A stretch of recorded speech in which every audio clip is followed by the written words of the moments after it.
ministre, hein, vraiment, des postes et télécommunications. Comment ça va? Oui, je vais bien. Bonjour également à vous et bonjour à tous les téléspectateurs qui nous suivent aujourd'hui sur ce plateau. Sur ce plateau. Alors, question de femme, hein, voilà, elle, c'est Madame Sahar. Madame Sahar, comment ça va? Je vais bien, merci. Ça se passe bien? Oui, très bien. J'espère qu'on n'a pas froid quand même. Sur ce plateau, il y a un peu de chaleur, oui, donc on est un peu relax. On est très relax sur ce plateau aujourd'hui. Ouais. Bonjour à tous et sur ce plateau et à tous les téléspectateurs, de RTG Loma. Très bien. Alors, Fernand Loa. Loa, comment ça va? Bonjour, monsieur Ismaël. Bonjour aussi à tous nos téléspectateurs et merci. Je suis très heureux vraiment de partager ce plateau avec vous. Où c'est, je ne sais pas, hein, les jeunes filles, où est-ce qu'elles sont passées? Parce que souvent, on a quand même des activités en leur faveur. Oui. Elles sont là? Essentiellement, voilà. C'est ce qui fait même déjà l'objectif, bien sûr, d'être là aussi sur ce plateau. Voilà. D'accord. Et accompagné de deux lieutenants, de 2 grades, je dirais comme ça, voilà, qui sont des jeunes dames très très actives sur le terrain. On va donc en parler tout à l'heure, puisque là, on va parler d'un protocole, ce protocole de Maputo. Vous allez donc nous faire un peu la télescopie de ça tout à l'heure, à travers, bien sûr, je dirais, une présentation, bien sûr, du protocole de Maputo, contextualisé, en même temps, nous faire un peu l'historique et les objectifs, en passant par l'importance pour les droits des femmes en Afrique, essentiellement. Et en sous-thème, on va voir en Guinée, qu'est-ce qui est fait également dans ce cadre-là. Au-delà, n'est-ce pas, je sais quand même que les femmes guinéennes ne font pas exception des femmes d'Afrique, puisque là, nous appartenons à ce continent. Mais attention, nous avons quand même notre manière d'entamer cette émission pour le bonheur de nos téléspectateurs. Et Mohamed Max, ouais, très en forme. Et à WK. Ah oui, pas mal. Et je suis avec Prismou parce que elle n'a qu'à faire beaucoup attention. On a eu notre ministre ici, Prismou, mais oui. Quand j'ai vu cette dame au Palais des Nations qui nous présentait les délégations qui étaient parties rencontrer le président de la République, j'ai dit mais tiens, le président ne s'est pas trompé parce qu'elle s'exprimait bien avec les gestes, avec tout ce que vous connaissez. Mais franchement, j'ai été séduit par la prestation de cette dame, l'ancienne ministre de la Communication, Prismo. Donc, tu fais attention quand tu es sur le plateau-là, mets en tête que tu es avec le ministère de l'Information. Prismo a été notre ministre. Donc, tu fais attention. Oui. Sinon, c'est une grande dame que j'ai respectée. Et que, sauf que c'est pas elle qui est sur le plateau. Hein. Non, c'est pas elle sur le plateau. Mais le nom, tu sais, il y a le nom aussi. Quand tu défends un nom. Et moi, je vais m'intéresser tout de suite à un détail extra. Quand tu défends un nom, le nom représente tout pour une personne. Donc, c'est important. D'accord. Alors, je vais m'intéresser, avant de continuer avec Max, je vais m'intéresser effectivement à ce patronyme. Mais d'ici là, Loa, j'espère que tout se passe très bien. Tout se passe très bien en attendant que Sané ne termine, bien sûr, de préparer ses fétiches pour permettre, n'est-ce pas, à nos téléspectateurs de bien écouter notre invité sur ce plateau. De l'autre côté, je vais parler donc de Christine, voilà, sur ce plateau, en attendant, bien sûr. Alors, je disais, Mohamed Max, Thomas, il y a tellement d'écho dans la cité, et on a aujourd'hui comme l'impression que c'est la fête de l'Ascension. On a comme l'impression que c'est la fête de Tabaski ou des Kourités, pour certains. C'est l'amour qui, vraiment, prétend être célébré partout, à travers les événements. Et pourtant, l'amour, c'est tous les jours. Et pourquoi pas spécifiquement? Moi, je pense que quelque part, Ismaël, c'est pas pour te couper la parole. Quelque part, tu sais, les médias, c'est ça la force des médias. Et à un moment, il y a une émission à la RKS que Célestin lui-même animait. Ah, le boulevard des Amoureux. Le boulevard des Amoureux. Que je suis censé animer à la Radio Nationale. À la Radio Nationale. Donc moi, je pense que c'est ça la force des médias. C'est ça la force de la radio. C'est ça la force de la télévision. Regardez l'ampleur aujourd'hui du 14, quelque part, à un moment qui passe inaperçu à Conakry, qui passe inaperçu en Guinée. Mais aujourd'hui, c'est devenu un événement tel que je ne sais même pas, parfois, tu ne sais pas où tu vas donner ta tête. Mais je suis convaincu d'une chose, et l'amour, on va célébrer l'amour parce que quelque part, l'amour, il faut que les Guinéens se donnent les mains, il faut que les Guinéens soient ensemble, et tout ça, c'est parce que quelque part, et je parlais de ça sur la RKS l'autre jour, je dis c'est parce que grâce à l'amour que notre président a pensé à un jeune Guinéen, Mohamed Touré, que je salue de passage, qui est maintenant à la villa, à la case de Bellevue. Il est aujourd'hui, si c'est pas l'amour, est-ce qu'il pouvait se manifester comme ça? Tout ça, c'est l'amour. choses. Non, c'est vrai. Il faut qu'on se donne les mains. Alors, grâce à cet amour-là. Ce n'est pas l'amour, ce n'est pas seulement entre familles, entre hommes et femmes. L'amour, c'est aussi. Mais sauf que la fête dont on parle, Saint-Valentin, c'est une question d'hommes et de femmes. Quand le thème est là, on doit profiter. On doit profiter parce que c'est l'amour. J'aime bien Ismaël parce que c'est un grand présentateur. C'est un monsieur qui se donne à son boulot, qui travaille, qui est là à leur pile. Ça, tout ça, moi je pense quelque part, c'est l'amour qui fait la passion qui fait tout ça et que on doit profiter pour célébrer. D'accord. C'est une fête que tout le monde célèbre, la fête des amoureux. Ouais. Et qu'aujourd'hui, c'est demain le 14. Et n'oublie pas, les gens aussi ont pensé à ces amoureux parce qu'il y a les grandes rencontres. C'est qui va jouer demain au chapiteau. Et moi je pense que quelque part tout ça, c'est l'amour qui fait qu'on a pu bâtir la Guinée. C'est l'amour qui fait que Dieu a créé. D'accord. L'amour, je dirais, c'est une conviction de tous les jours, c'est une sensation de tous les jours, c'est une affinité de tous les jours que nous éprouvons le plus souvent pour sa patrie, pour son semblable.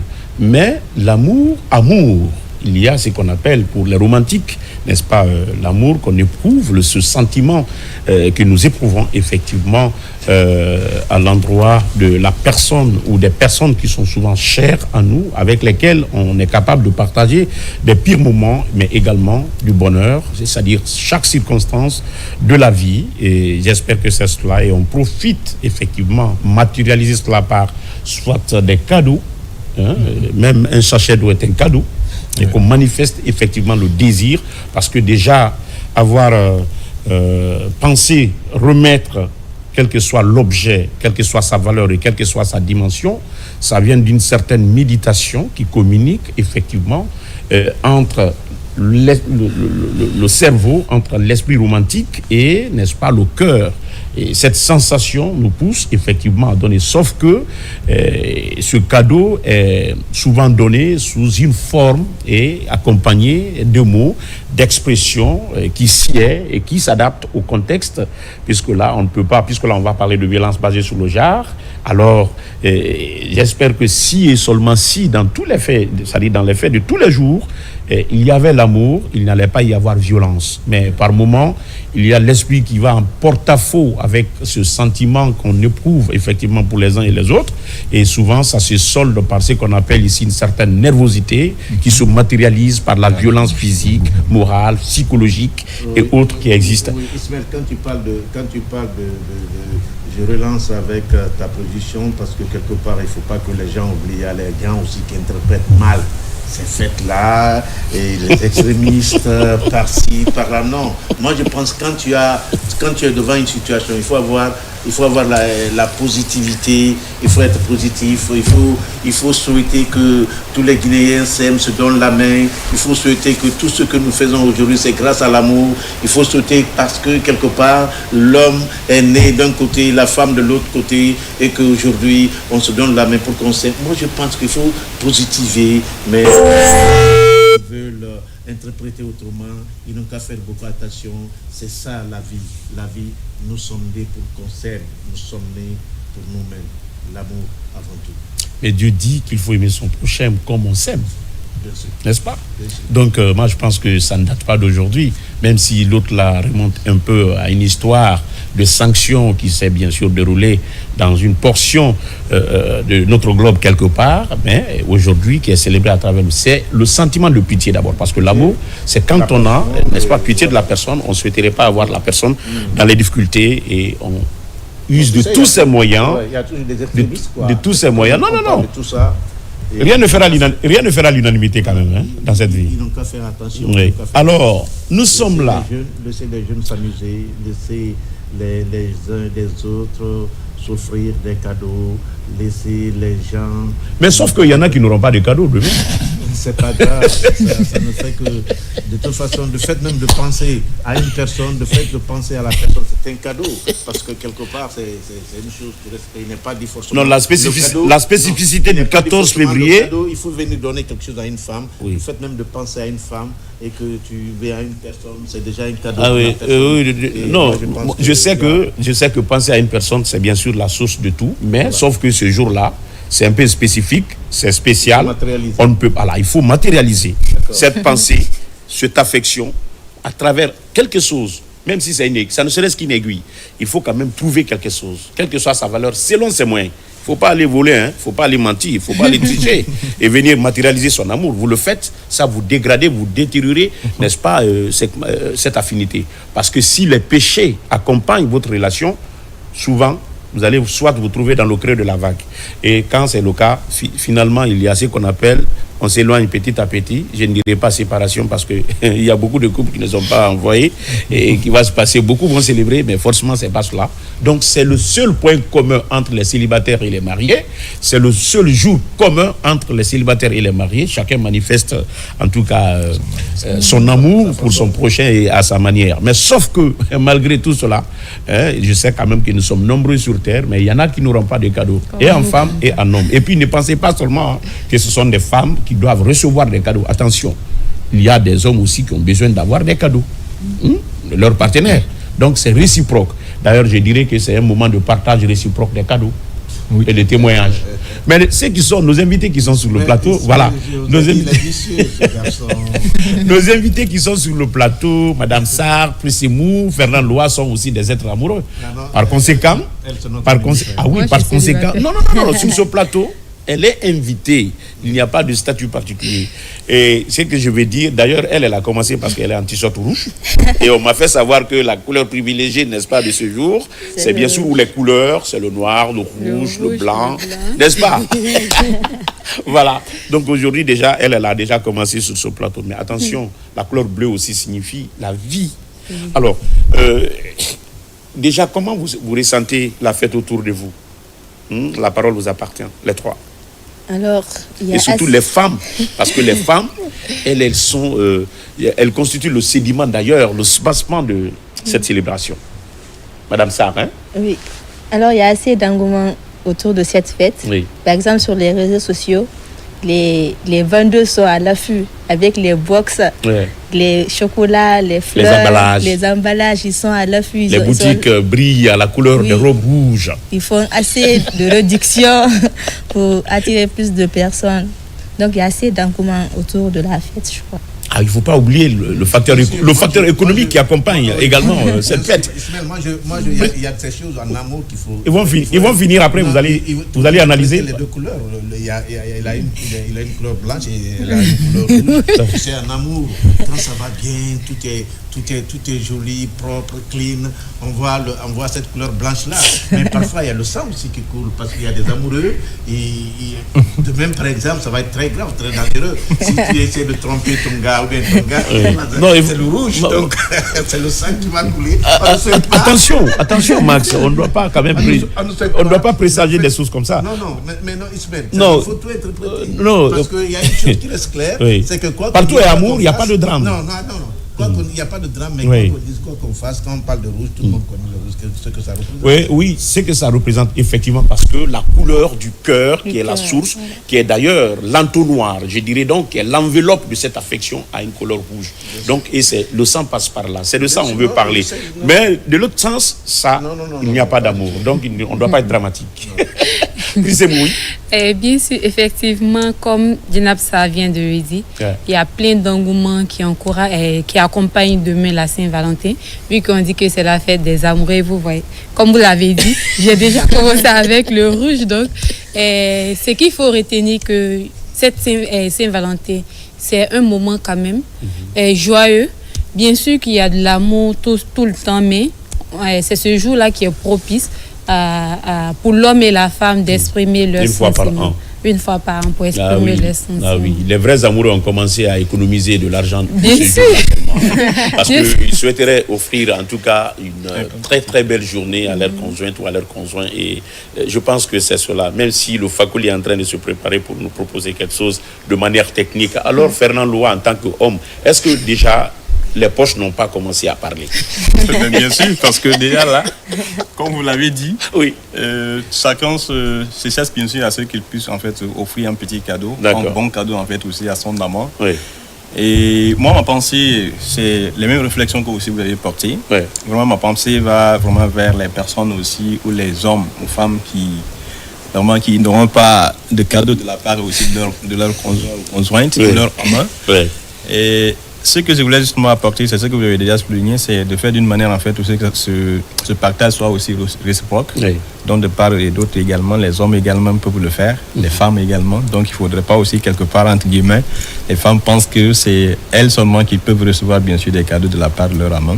Donc quelque chose aussi bien sûr à préciser. Merci. Très bien. Max, je sais quand même que c'est aussi une période de fluctuation économique parce que quel que soit le prix du cadeau, il faut quand même débourser quelque chose pour pouvoir l'acheter, pour pouvoir l'en avoir. Et chacun souhaiterait vraiment donner un cadeau qu'il n'avait jamais une fois encore donné. Mais est-ce que ça vaut le coup, n'est-ce pas, de faire aussi un signe financier et puis par après le lendemain, on s'asseye sans pour autant quand même avoir la possibilité d'offrir même des sandwichs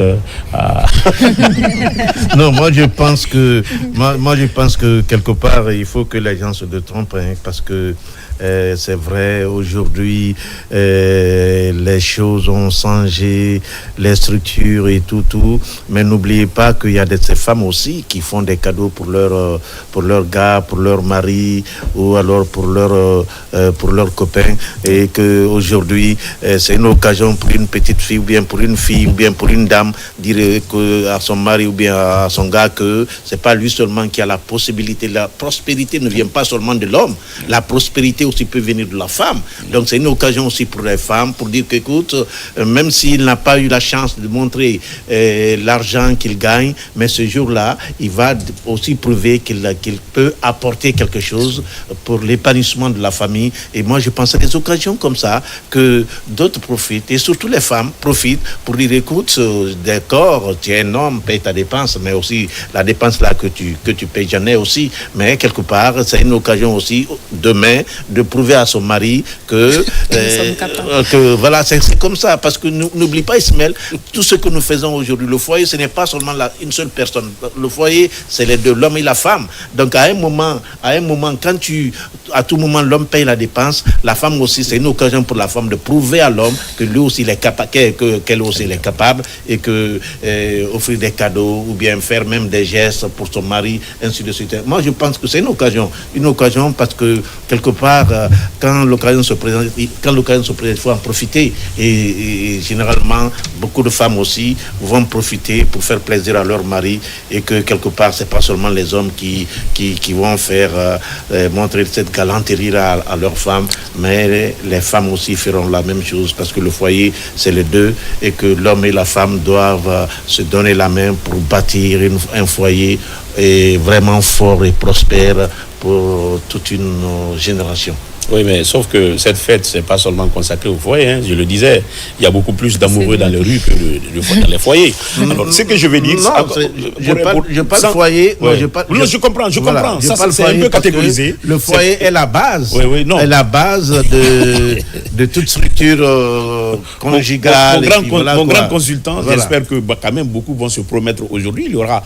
Le cadeau, ça peut être également une promesse de mariage aujourd'hui. Quelque part, on amène demain, je dirais donc, on amène son mec, ou on amène en tout cas son petit ami quelque part pour lui déclarer officiellement: j'accepte, je souhaiterais que tu m'épouses, parce que ça ne doit pas venir seulement de l'homme, ou je souhaiterais que tu m'épouses, ou que vous m'épousez. C'est réciproque, parce que le plus souvent on a tendance à penser que c'est l'homme seulement qui doit faire les premiers pas quand il s'agit, n'est-ce pas, d'un projet de mariage. Attention, la femme sait déjà avec qui se marier, elle peut également faire des avances, elle peut faire les premiers pas, elle peut effectivement profiter, n'est-ce pas, de ce jour. Ça, c'est encore le plus grand cadeau. Une déclaration de ce genre est un cadeau en or.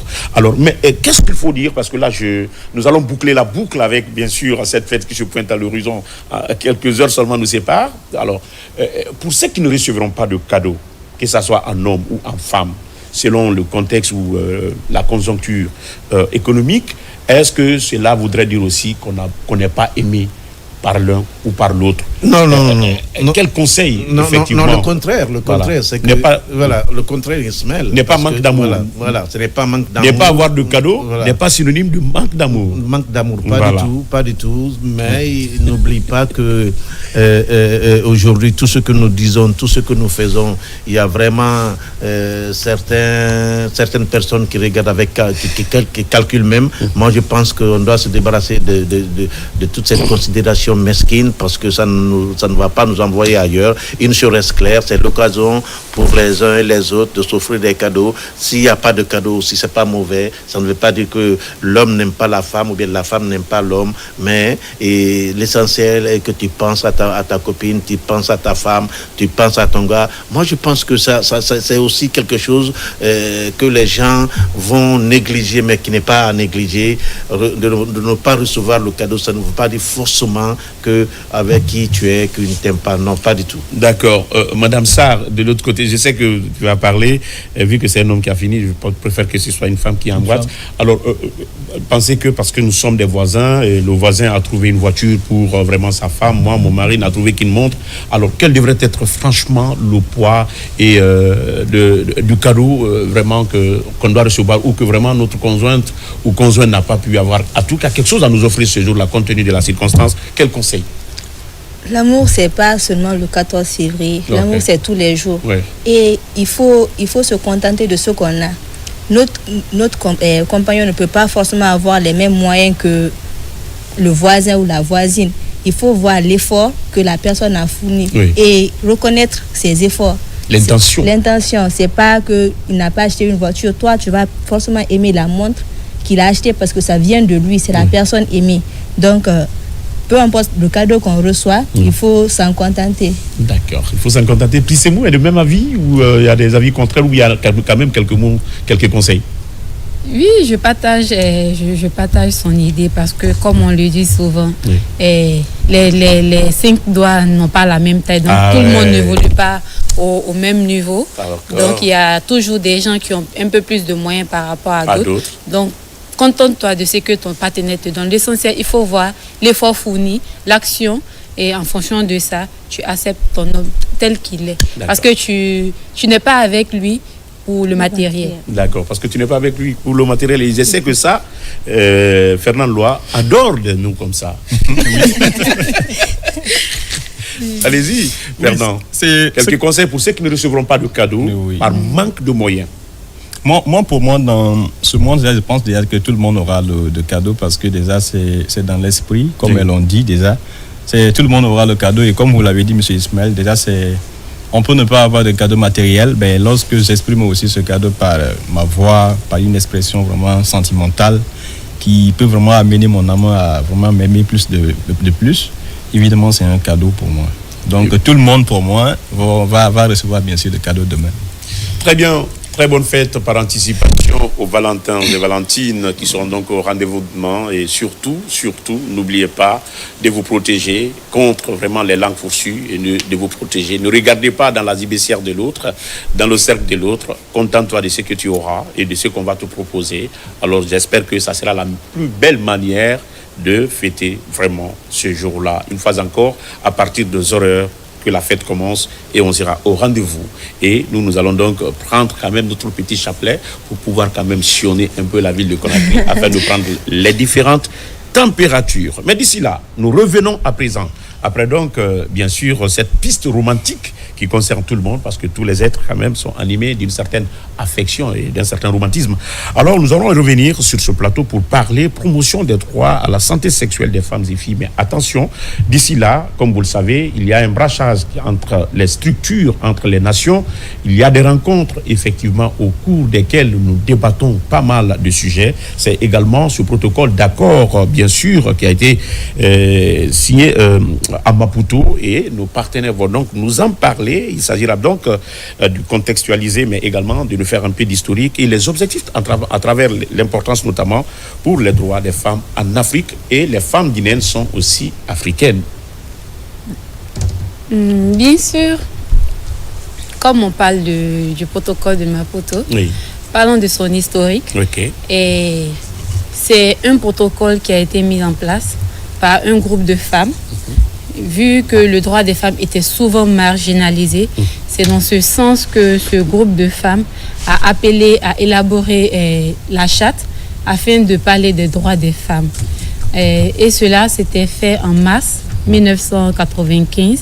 Et après cette conférence-là, il y a eu l'Organisation des Nations Unies pour le droit des femmes qui a demandé à la Commission africaine des droits des femmes d'élaborer ce document. Et ça s'est fait en juin 1995. Et après cette élaboration, il y a eu aussi la deuxième conférence qui a eu lieu à Maputo, où tous les États de l'Afrique ont participé. Après plusieurs négociations et validation, vérification, il y a eu plus de 49 pays qui ont signé et ratifié. Et ça, c'est rentré la signature s'est faite le 11 juillet 2003 et ce protocole a été adopté en 2005. 2003. Oui. Waouh.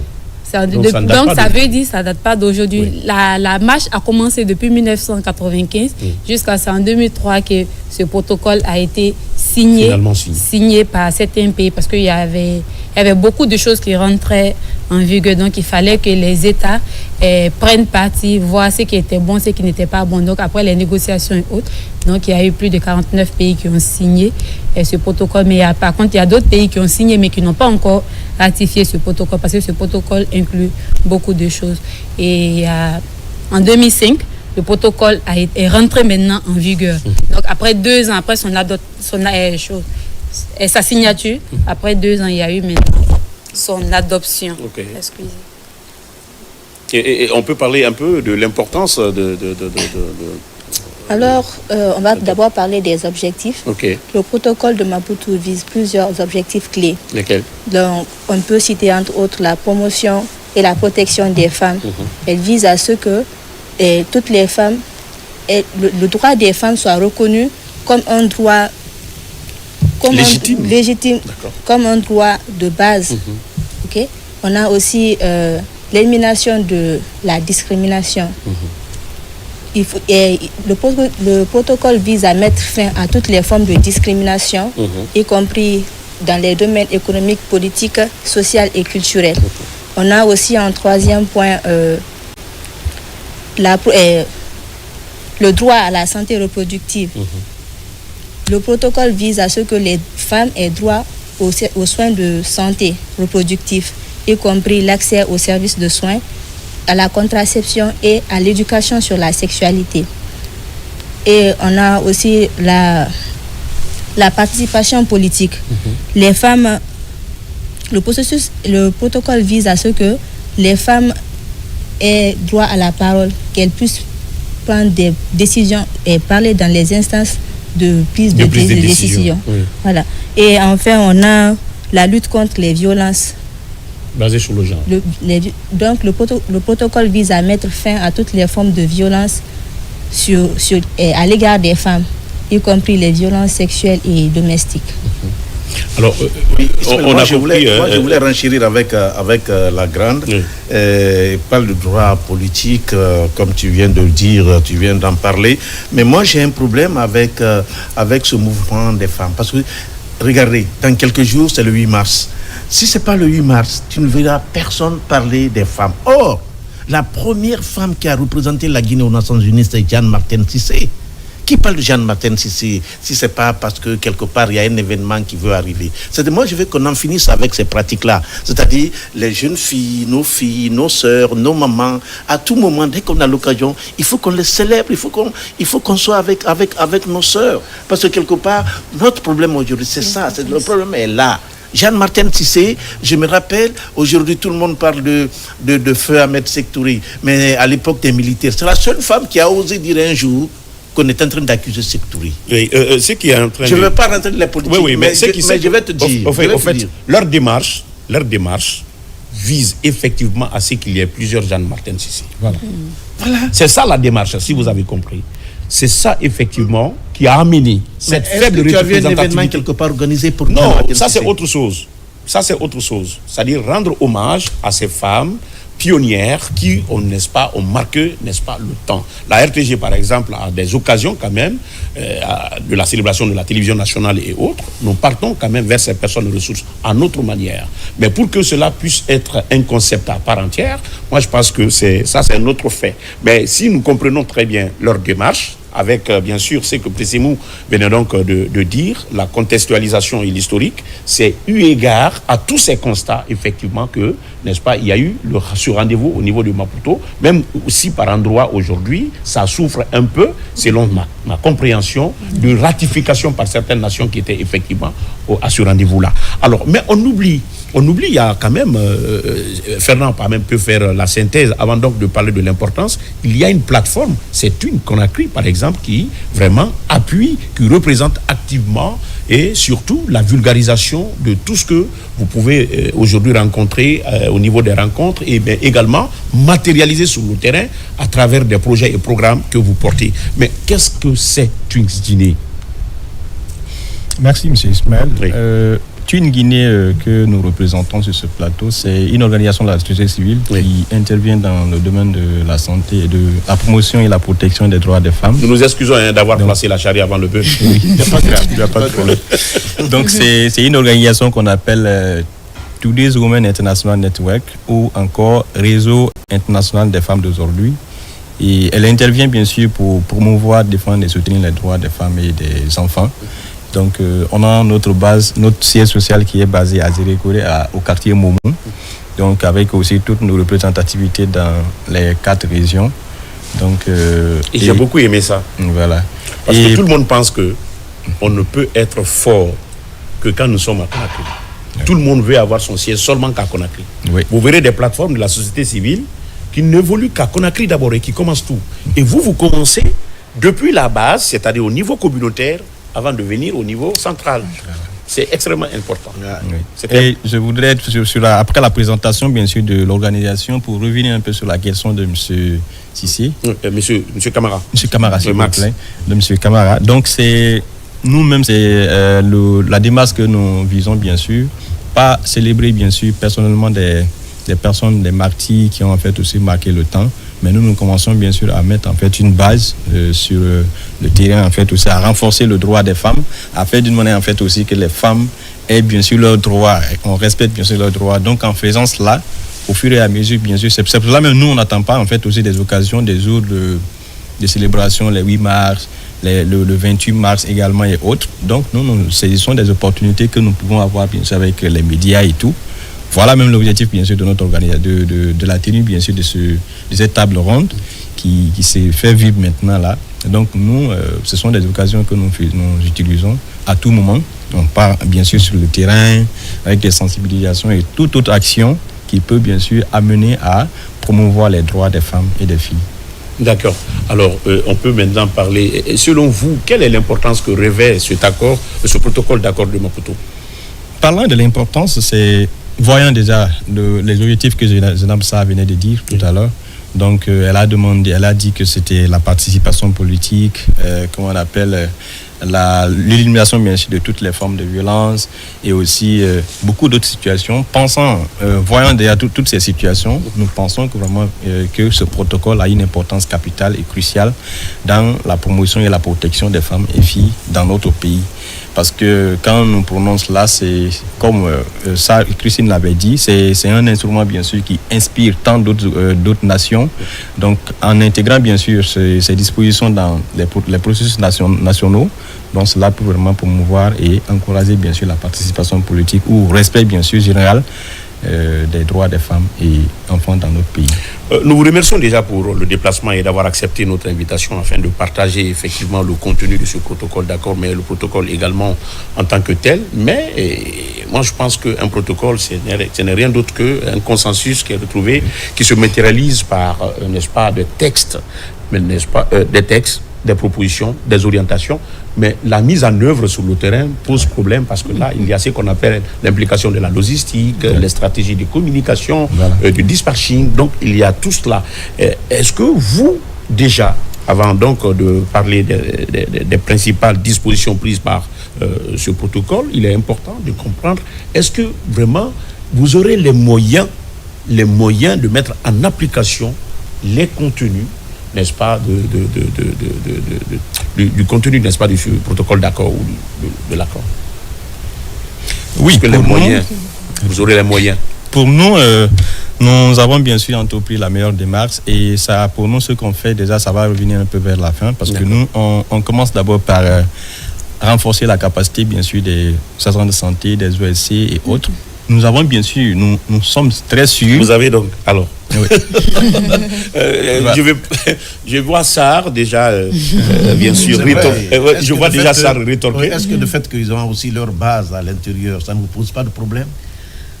Le fait que vous êtes installé à Zérékouré pour les contacts avec les institutions sur place et puis tout, je sais qu'il y a beaucoup d'institutions à Zérékouré. Ils ont une bonne cartographie. Voilà. Est-ce que ça ne vous pose pas problème? Non. Pas du tout. Non, pas du tout. Ça fait déjà, ça donne dans l'efficacité de vos actions. Bien sûr, ça renforce plutôt, ça renforce nos actions bien sûr dans nos interventions parce que avoir des bases aussi dans toutes les régions, on est même en train bien sûr d'œuvrer à ce que vraiment nous puissions vraiment nous représenter dans les 8 régions administratives et pourquoi pas aussi dans les 38 préfectures également, avoir des antennes dans toutes les régions afin vraiment de maximiser nos impacts. Ça nous fait déjà plutôt en plus. D'accord, on va quitter dans les nuages pour revenir effectivement à nos moyetons et parlant effectivement des principales dispositions du protocole. Parlant des principales dispositions du protocole, il faut noter que le protocole a plusieurs dispositions, mais quand on prend l'article 14 qui parle de la santé sexuelle et reproductive, à ce niveau, le protocole a 6 choses principes. Il faut noter l'égalité et la non-discrimination, comme ma collègue vient de dire.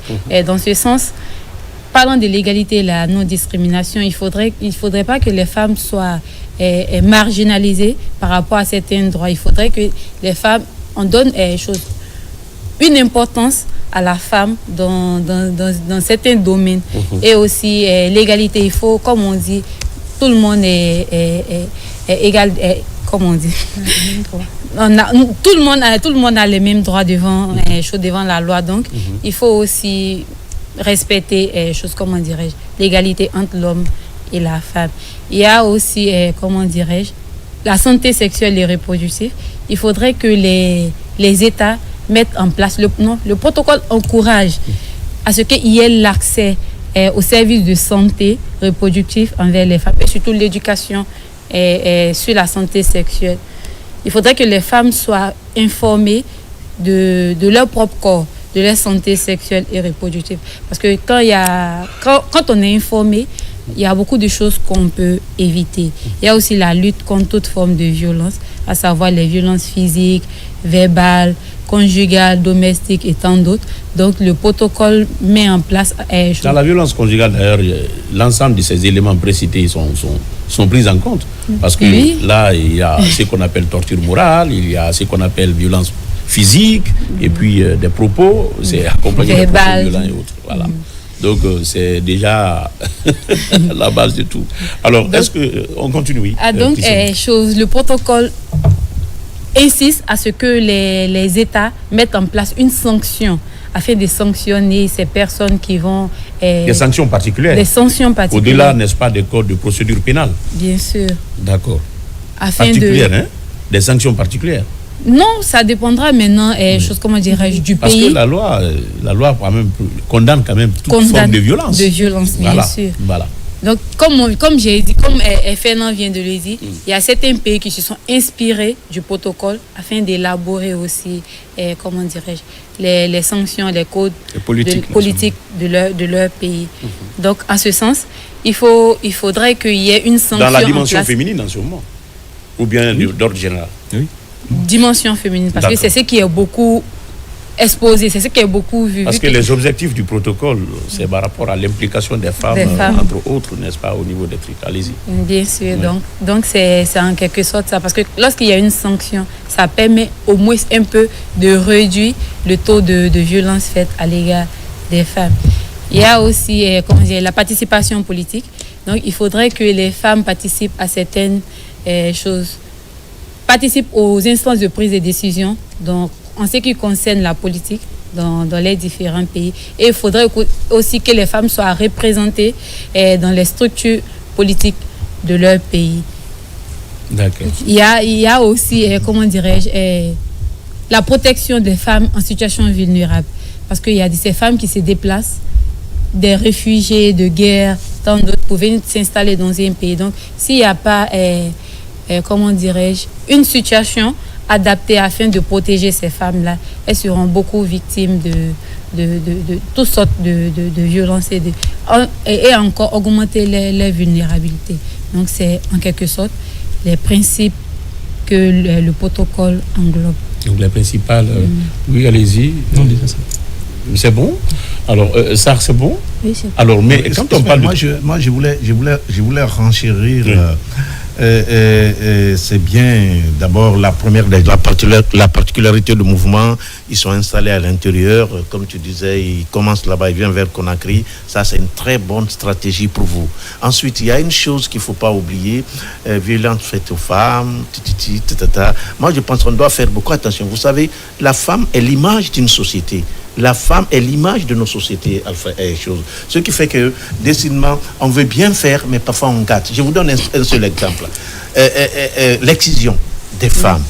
Vous savez, quand on prend les jeunes filles pour l'exciser telle fille, c'est généralement pendant les vacances. Et pendant ces vacances-là, il y a combien d'étapes que les vieilles personnes, les vieilles femmes montrent à ces jeunes filles-là pour leur éducation dans la vie pratique.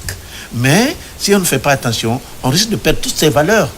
Il est vrai, l'excision n'est pas une bonne chose, mais moi je pense que les sociologues, les philosophes doivent se réunir pour définir le cadre dans lequel on peut intervenir pour ne pas qu'on arrive à perdre toutes nos valeurs. Parce que quand on prend la forêt sacrée, il y a beaucoup d'étapes. Oui. Quand on rentre dans la forêt sacrée, en sortant, tu es devenu un homme, il y a plein de trucs qu'on te montre là-bas, on ne peut pas te montrer ça ailleurs. Donc, ce qui fait que moi je dis à monsieur le président de l'ONG... Non, il n'est pas président. C'est pas le superviseur. C'est superviseur. Le superviseur, il faut beaucoup faire attention dans l'interprétation de certains textes pour ne pas qu'on arrive à enlever tout de nous. C'est ça. D'accord. On comprend le souci de notre doyen qui est vraiment très orthodoxe sur ce plateau parce que là, c'est un fervent défenseur, n'est-ce pas, de la tradition africaine et notamment celle guinéenne. C'est normal. Alors, je disais, puisqu'on parle de violence basée sur le genre, en off, on en parlait et je sais quand même que dans vos actions, au-delà même du protocole de Maputo, il n'y a pas que les femmes parce que là, cette perception, n'est-ce pas, ne passe pas sur chacun. On pense que c'est seulement les femmes qui sont victimes du VBG. Alors, est-ce que vous, à votre connaissance, il y a aussi cette couche masculine qui est aussi victime, n'est-ce pas, de violences basées sur le genre et provoquées par cette gêne féminine? Bien sûr. Alors.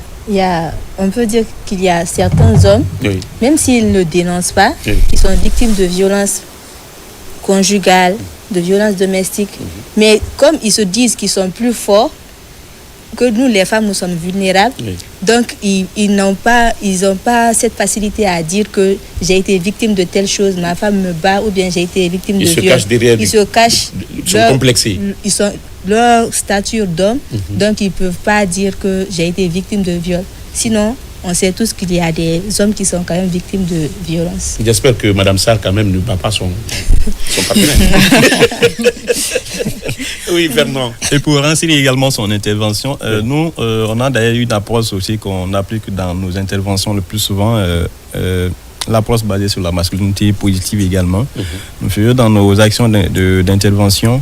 Et pour nous, le nom, déjà la thématique ou l'expression déjà de violence basée sur le genre, pour nous, ça intègre tout le monde, toutes les couches, voilà. Donc hommes comme femmes, parce qu'on a même des modules. Je pense que c'est seulement. On fait des sensibilisations même à cet égard également, que nous aidons à faire comprendre bien sûr aux populations de base que le genre n'est pas seulement qu'intéressé aux femmes, mais puisqu'en fait aussi dans nos sociétés, ce sont des femmes qui sont beaucoup plus victimes, comme elle a dit, des différentes violences. Donc il faut beaucoup s'appuyer, mais sinon, nous, nos interventions intègrent bien sûr toutes les deux couches, tous les deux genres. Donc voilà. Alors, s'il n'y a pas autre précision, moi je voudrais savoir, parce que là on est en train de parler de la promotion des droits des femmes et essentiellement les clauses, n'est-ce pas, du protocole de Maputo. Comment est-ce que le protocole aborde cette question des droits des femmes? Comment ça a été abordé? Est-ce que c'est parce qu'on a constaté un déficit criard et est-ce que Qu'est-ce qui explique, n'est-ce pas, la réticence de certaines nations, par rapport à la ratification? C'est des précisions si vous avez des informations là-dessus. Bien sûr, comme j'avais dit, parlons pas tant de son origine, vu que le droit des femmes était marginalisé et ces femmes-là étaient vulnérables. C'est en ce sens que ce protocole a eu jour. Et la suite de votre question, s'il vous plaît. C'est de savoir les réticences. Quelle lecture faites-vous, n'est-ce pas, de cette réticence, n'est-ce pas, de certaines nations qui ne veulent pas ratifier? Qu'est-ce que vous pouvez leur dire? Que cela soit dit en passant. Et voilà. Et merci pour la question. Je pense quand nous prenons bien sûr le protocole, nous avons des documents bien sûr qui parlent de ce document, et il y a même une liste également des pays signataires. Donc ce qui encourage la réticence de ces pays qui n'ont pas signé ou ratifié ce protocole, donc ils se basent beaucoup plus sur la législation nationale qui n'a pas, par exemple la Namibie, il y a 6 pays qui n'ont pas en fait aussi signé et ratifié, donc ils sont basés bien sûr, comme le protocole n'est pas en fait aussi en lien avec le contenu bien sûr du protocole n'est pas en lien avec leur législation nationale. Ils sont basés sur cela pour ne pas signer, de ne pas engager bien sûr leur pays dans le processus aussi de mise en œuvre et d'application du protocole. Et au-delà de cela, il y a aussi les pesanteurs socio-culturels, il faut observer. Donc cela encourage vraiment beaucoup d'autres pays, parce qu'ils pensent que le contenu ou bien certaines dispositions bien sûr du protocole est en porte-à-faux ou bien n'est pas bien sûr en lien avec aussi leur culture, comme M. Camara venait de le dire aussi. Donc c'est un peu entre autres ces éléments. Revenant maintenant sur votre question sur les dispositions qui sont bien sûr contenues dans le protocole. Le protocole, notamment son article 14. 14 bien sûr. Le protocole bien sûr parle de... Essaye d'abord de reconnaître le droit des femmes et des filles comme un droit humain. Et dans ce sens-là, ça fait déjà partie de l'une des dispositions vraiment très phares que nous pouvons vraiment encourager. Et l'une des approches aussi que le protocole encourage, c'est des approches intégrées pour dire qu'il faut que toutes les actions, bien sûr, soient aussi interconnectées, en fait, mises ensemble aussi, pour en fait aussi avoir aussi de réels impacts. Et l'autre chose qu'il faut signaler, dans le protocole, on observe également l'engagement des États pour que ces pays signataires ou ces pays qui se sont en fait aussi engagés puissent vraiment essayer de mettre en œuvre ou en fait d'appliquer le protocole ou de vulgariser également le protocole dans leur pays respectifs. Et en dernier, c'est les actions bien sûr de sensibilisation que chaque État doit essayer de mettre en place, ou encore à travers des actions communautaires. Et cela passe bien sûr, c'est une question de redevabilité que chaque État signataire ou chaque État partie a aussi pour en fait aussi essayer de favoriser l'application et la vulgarisation du protocole. Laissez-moi ça. On se contente de ce qu'il a dit. Alors, mais il y a un autre problème, c'est la vulgarisation effectivement de l'article 14. Je sais quand même que vous êtes sur ce plateau, mais est-ce qu'il y a autre stratégie derrière afin de vulgariser et de favoriser l'application, n'est-ce pas, de l'article 14, donc issu, n'est-ce pas, de ce protocole? Je sais quand même que cette stratégie, le fait de passer sur ce plateau, est une stratégie, mais est-ce que ça suffit? Et si vous avez d'autres stratégies à mettre en place pour pouvoir effectivement essayer de vulgariser, et quelles vont être les cibles, n'est-ce pas, de chaque stratégie? Ça? Alors, pour la vulgarisation, nous passons par des sessions de formation et en organisant des ateliers que ce soit au niveau national ou régional. Nous organisons des ateliers dans lesquels nous formons, par exemple, des agents de santé, des journalistes, des organisations oui, bien sûr, vous êtes bien sûr. Animateurs. Oui. D'accord. Et là, ça devient intéressant. Là. C'est très intéressant. Et je crois que la prochaine formation, si je ne suis pas invité, ou en tout cas, un de mes collègues ou confrères n'est pas invité, ça... je vais porter plainte. Mais à chaque fois qu'on organise, on invite toujours la RTG. Ah, d'accord. La dernière fois quand j'avais envoyé l'invitation, c'est vous qui avez fait remonter. Ah oui, l'avant-dernière. Ah oui. Vous savez, on reçoit beaucoup de courriers. C'est vrai. Et sauf qu'après, je me suis vu abandonné. C'est vrai. J'ai reçu le courrier, j'ai transmis, mais je n'étais pas... Bon, d'accord, madame la DG a préféré désigner autre personne. Il n'y a pas de souci. On peut continuer. Donc... comme je le disais, il y a les agents de santé, les organisations de la société civile, les journalistes, les leaders communautaires et religieux, par exemple les imams, les prêtres, ou bien un chef de quartier. On a aussi les décideurs étatiques, par exemple la mairie est souvent impliquée dans ces actions. On mène aussi... les communicateurs traditionnels. Oui, pour la vulgarisation. D'accord. Parce que si nous, on forme ces personnes, ils vont remonter les informations dans leurs différentes institutions. Et aussi, on passe par le plaidoyer. Nous sensibilisons et défendons les droits des femmes et des filles, qui est déjà notre but principal, comme Fernand l'a dit. Ensuite, nous collaborons avec des organisations régionales. Dans la sous-région, nous avons des collaborations pour promouvoir les bonnes pratiques et renforcer les politiques nationales en matière de santé sexuelle. Donc aussi, il y a les programmes d'éducation. Nous passons par des sensibilisations dans les ateliers, dans les écoles. Nous les sensibilisons sur les droits des femmes et les droits sur la santé sexuelle et reproductive. Parce que c'est un véritable tabou à un moment donné au regard de la tradition. Parce que il y a certains parents qui pensent qu'en attendant que les autres interviennent là-dessus, s'il y a des précisions, il y a certains parents qui pensent que communiquer avec ma fille, et surtout c'est seulement au niveau des filles, parce que peu de garçons communiquent avec leur papa là-dessus, parce qu'à cause de l'indisponibilité parentale, je veux parler de l'absence du papa le plus souvent, il rentre à la maison, et la maman n'accepte pas d'aborder des questions de sexualité avec les garçons. Donc le plus souvent, c'est les filles qui sont souvent concernées à partir d'ailleurs de l'apparition du cycle menstruel, et à partir de cette période, souvent ça déclenche une communication franche, n'est-ce pas, entre la maman et le... Mais quand on n'a pas assez de temps, ça pose problème. Donc c'est un véritable défi. Il y a une chose aussi que Fernand vient de signaler, n'oublie pas les pesanteurs culturelles, que notre tradition, notre civilisation, voilà, on ne va pas nous permettre de parler sexe avec son enfant, avec sa fille. Donc il y a tout ça. Moi je pense quelque part, tu sais, il y a de ces valeurs qu'on ne peut pas piétiner. Il y a de ces valeurs qu'on ne peut pas nier. Ça c'est clair et net. Moi je pense la cible même... La cible même de ces femmes doit être nous les hommes. On bloque carrément les femmes à avoir leur liberté, à avoir ceci, à avoir cela. Ce n'est pas autre chose. C'est toi la cible, Ismaël, toi homme. C'est moi la cible. C'est ça la vérité. Parce que quelque part, on croit que c'est l'homme qui prend les collabs pour partir chez la femme, pour demander la main de tel ou de tel. Donc, il y a ses droits. La femme n'a pas droit à ça parce que c'est pas elle qui est partie me chercher. Donc, il y a tous ces pesanteurs culturels que Sio vient de signaler. Moi, je pense qu'il est important de voir et de revoir tous ces aspects pour qu'on puisse avoir une société. Parce que quand une femme est vraiment épanouie dans une société, c'est la société tout entière. Nous sommes à la recherche d'une société moderne. Où on ne va plus continuer à prôner certaines valeurs qui n'ont vraiment plus leur place. C'est extrêmement important.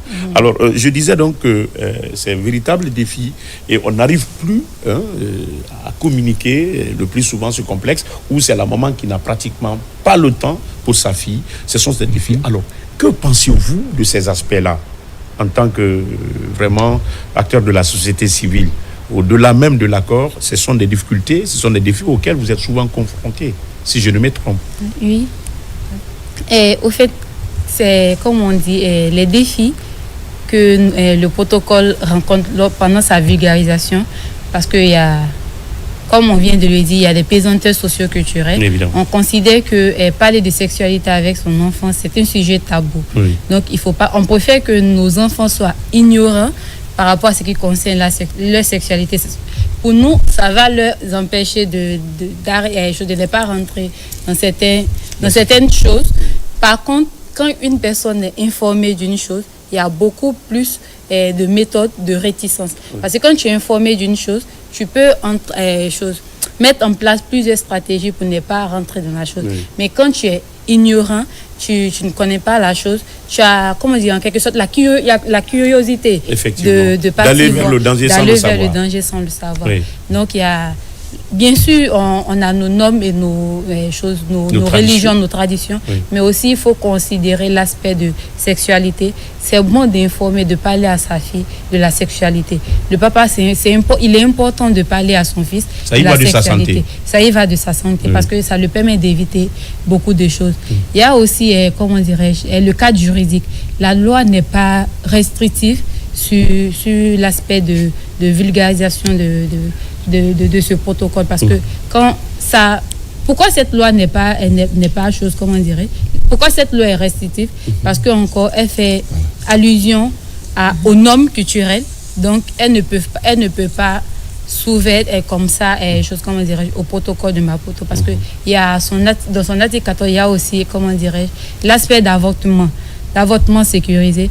Et dans ce sens-là, la loi ici nous dit qu'il faut faire des avortements lorsque la santé de la femme est en danger, lorsqu'il y a la malformation fétale et comment dirais-je, et tant d'autres. Donc ce sont ces aspects-là qui font que la loi est restrictive en matière de vulgarisation de ce protocole. Et aussi il y a, comment dirais-je, l'aspect géographique. Les personnes des villages qui sont reculés, les villages qui sont reculés, ces villages-là n'ont pas accès aux services de santé. Ils n'ont pas accès aux services de santé. Bien sûr, ils ont la volonté d'avoir recours à ces centres de santé-là.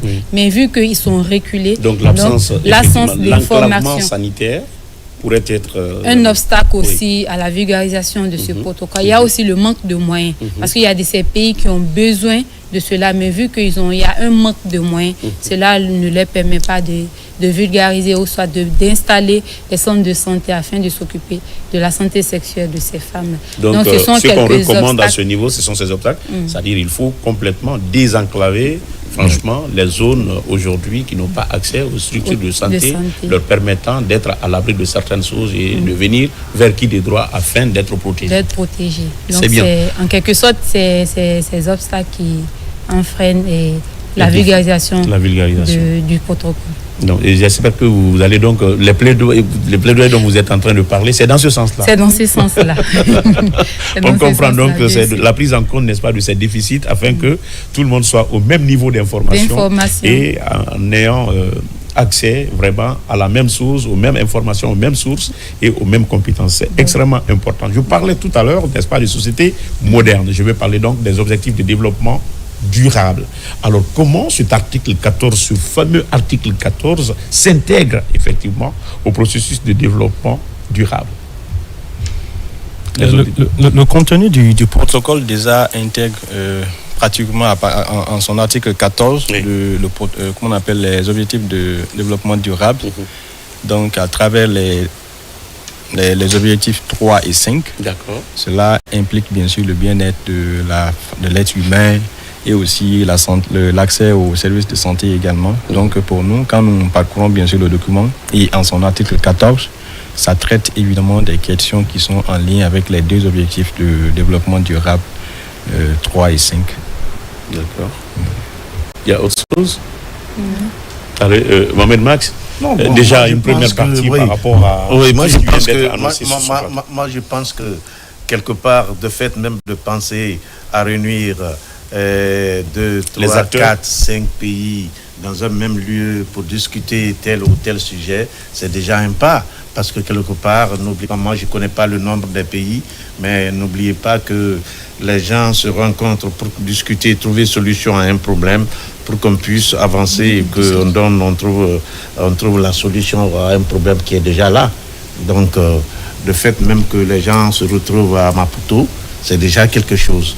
Et il est vrai que c'est les différents pays, les différentes langues parlées, parce que n'oubliez pas que dans votre ONG, dans votre association, c'est pas seulement les francophones, mais il y a les anglophones, il y a les francophones, il y a les pratiques voilà. Et tous ces pays-là n'ont pas les mêmes pratiques, n'ont pas la même vision des faits. Donc, de fait même que ces pays-là se retrouvent en un seul lieu pour discuter d'un problème, adopter des textes, c'est déjà un pas de développement pour notre continent. Oui. Alors, vous, en tant qu'organisation, certes, vous avez parlé des formations et autres, mais autour de l'article 14, qu'est-ce que vous prévoyez, vous, en tant qu'organisation? Qu'est-ce que vous prévoyez par rapport à ça dans le cadre de l'application, en fait, compte tenu de l'article 14? Je dis bien, vous en tant qu'organisation, parce que vous êtes une organisation, vous êtes là aujourd'hui, c'est pour effectivement aborder dans le sens de la vulgarisation du contenu. Mais en termes d'activité, qu'est-ce que vous, en tant qu'organisation de la société civile, vous prévoyez dans le cadre des activités? Parce que là, vous avez parlé d'information, certes, vous allez revenir là-dessus. Il y a, au-delà de tout ça, vous avez certainement encore des déficits que vous allez prendre en compte parce que vous en avez quand même l'expérience sur le terrain. Alors, vous, d'abord, j'ai mis un accent particulier sur l'aspect moyen. Et vous n'êtes pas, n'est-ce pas, c'est un pan des prérogatives des décideurs. Mais est-ce que vous avez aujourd'hui toutes les possibilités en votre guise vous permettant, n'est-ce pas, de mettre ça en pratique en tant qu'organisation dans les faits au sein de la société? Parce que là, vous avez aussi des difficultés, si je ne me trompe. Je ne parle pas à votre place. Bien sûr, il y a certainement des difficultés pour mobiliser les fonds, même pour organiser peut-être ces ateliers de formation ou même ces sensibilisations sur le terrain. Il faut tout un processus avant d'arriver à cette étape. Donc, on passe par des séances de mobilisation de fonds d'abord, qui prennent assez de temps. Et après ces séances de mobilisation, nous prévoyons certaines activités avec des budgets qu'on va soumettre. Et quand... Allez-y. Allez-y. Donc, je parlais de formation et atelier. Quand j'ai dit on forme plusieurs structures, c'est pas seulement que ça ne se fait pas du jour au lendemain, en fait, ces ateliers. C'est déjà une préparation, une prévision. Donc, vous avez un plan d'action annuel. Un plan d'action annuel qui est dans lequel vous intégrez toutes les activités et notamment en rapport avec la vulgarisation et l'intégration des recommandations de l'article 14 de l'accord. D'accord. Alors, le grand patron Fernand, pour appuyer ça. C'est ça. C'est comme elle avait dit déjà dans sa dernière intervention, ça bien sûr, sont les actions que nous, en tant qu'organisation, les initiatives que nous mettons en place à travers les ateliers de formation, de renforcement de capacité. Et également, il y a d'autres actions lorsque nous prenons, par exemple, après la formation des ateliers, il faut aussi penser aux plaidoyers. Donc, les plaidoyers que nous faisons avec les organisations et toutes les parties prenantes. Donc, ça fait partie, bien sûr, de l'une de nos actions phares. En 2018, on avait bien sûr procédé à cela lorsqu'on a aussi essayé d'engager des processus de rédaction d'un document narratif de plaidoyer à l'hôtel Onomon. Donc cela s'est caractérisé par la présence de 19 représentants bien sûr d'acteurs sociaux, également des représentants de médias, la sécurité, la police et tout cela. Donc cela peut vraiment encourager la vulgarisation bien sûr de ce protocole. Et comme elle avait dit, des programmes de formation ou de sensibilisation communautaire et également la mobilisation des ressources, parce qu'on ne peut pas aussi faire toutes ces actions si on n'a pas vraiment les ressources nécessaires à côté. Donc c'est ainsi ce sont de ces actions-là que nous mettons en œuvre, bien sûr, pour pallier à tous ces défis que Christine l'avait souligné tout à l'heure. Pensez-vous que l'article 14, aujourd'hui, déjà vous avez commencé, certainement, il y a des activités en amont, ça je l'ignore. Pensez-vous que l'article 14 a un impact, effectivement, dans le cadre de la prise en compte, n'est-ce pas, des services sanitaires au niveau, n'est-ce pas, de ces droits-là? Oui, l'article 14 a un impact parce que l'article 14 met en avant la santé sexuelle reproductive de la femme. Donc, l'article 14 est sujet que les États mettent en place des santé adéquats, des services de santé adéquats afin de prendre en charge la santé sexuelle des femmes. Et aussi, il y a certaines choses, dans certains pays, il y a la gratuité de certains produits, la gratuité de certains services de santé, autant pour moi. Donc, ce sont ces quelques impacts-là que l'article 14 a envers les femmes. D'accord. Parce qu'il faut prendre en compte les hôpitaux. Il il ne faut pas avoir, beaucoup des hôpitaux, mais il faudrait aussi qu'il y ait des services, des médecins qualifiés afin de prendre en charge ces femmes qui viendront. Il n'y a pas que la construction des infrastructures adéquates, mais il faut quand même aussi un personnel, penser à un personnel compétent, qualifié, capable de prendre en charge ou de répondre aux besoins de santé n'est-ce pas, des communautés. Donc, moi, je voulais renchérir pour dire que les jeunes Guinéens ont du talent. Et j'ai vu naître beaucoup d'associations, beaucoup d'ONG, tu connais, tout le monde connaît, parce qu'à l'époque, c'était la seule émission de jeunes à la RTG, et beaucoup ont passé par là. Mais ils ont un problème. Leur problème, c'est quoi? C'est une question, ils ont la volonté, mais c'est une question de financement qui pose problème à ces jeunes. Si il y a une structure spécialisée et que cette structure-là s'occupe de financement de ce que les jeunes là veulent, je te le jure, on n'allait pas être là aujourd'hui. Mais malheureusement, ces jeunes-là rencontrent toujours ces problèmes.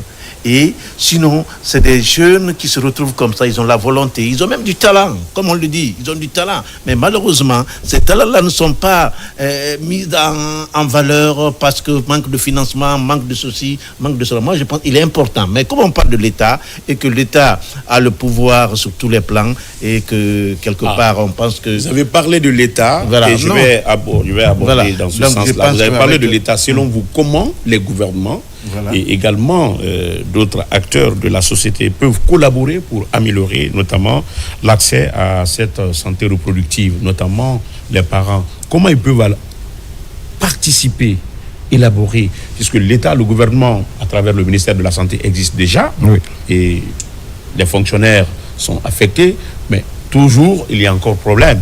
Alors, comment, n'est-ce pas, tous ces acteurs peuvent collaborer afin que vraiment nous ayons un meilleur accès à la santé reproductive?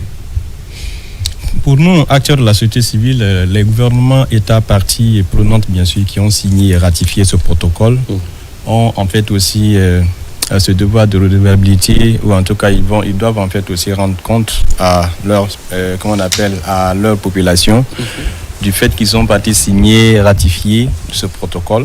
Donc, ils peuvent le faire, bien sûr, en établissant, bien sûr, des partenariats entre les organisations communautaires et nationales et également ici internationales aussi pour intervenir sur le domaine afin de mieux réaliser et appliquer le protocole.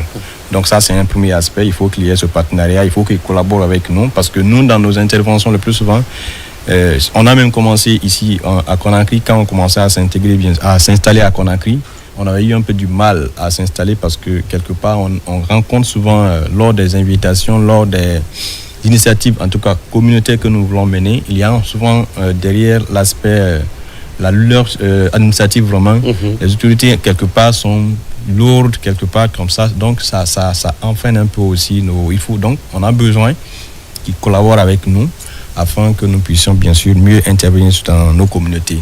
Et d'autres actions aussi que les gouvernements, nous pouvons recommander au gouvernement, ce sont en fait aussi des actions communautaires lorsqu'ils mettent en place dans la rédaction bien sûr des politiques nationales. Donc il faut qu'ils mettent en place bien sûr des actions à caractère communautaire, dont des sensibilisations, des actions communautaires donc qu'ils peuvent bien sûr appliquer pour vraiment aller en faveur des femmes et des filles en Guinée. Et l'autre aspect, c'est en fait le renforcement des infrastructures.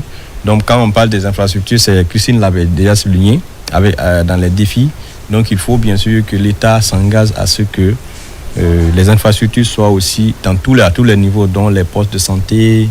Et quand nous prenons l'offre des services de PF et aussi ici, nous pouvons prendre aussi les soins après avortement également. Donc il faudrait que toutes les femmes résidentes en Guinée vraiment bénéficient bien sûr de ces services, n'importe où qu'ils soient, même si elle est dans un confin. Donc installer toutes ces infrastructures dans ces zones. Et le dernier aspect, c'est bien sûr d'élargir bien sûr les informations. Lorsqu'ils mettent en place un mécanisme aussi d'information et de diffusion aussi des informations où les femmes ou les jeunes femmes vont venir se confier, exposer leurs problèmes liés à la sexualité également. Donc ça peut vraiment aider à briser le tabou qui entoure bien sûr les questions de sexualité. Donc entre autres, ce sont en fait aussi les actions que les gouvernements peuvent entreprendre pour vraiment encourager la meilleure participation ou la vulgarisation du protocole. Très bien.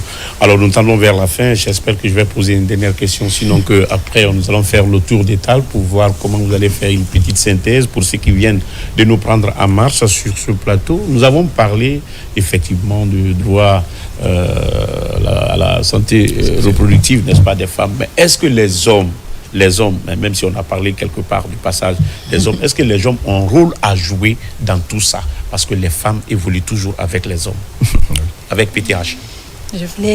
Les hommes jouent un rôle crucial pour la promotion des droits à la santé sexuelle et reproductive. Donc, les hommes, ils sont comme je le disais avant qu'on ne vienne sur le plateau, on peut rien faire sans les hommes ou les femmes. Donc, les hommes peuvent aider les femmes pour déjà, un homme peut aider sa femme en soutenant sa décision, en respectant sa décision. Donc, il doit être un allié.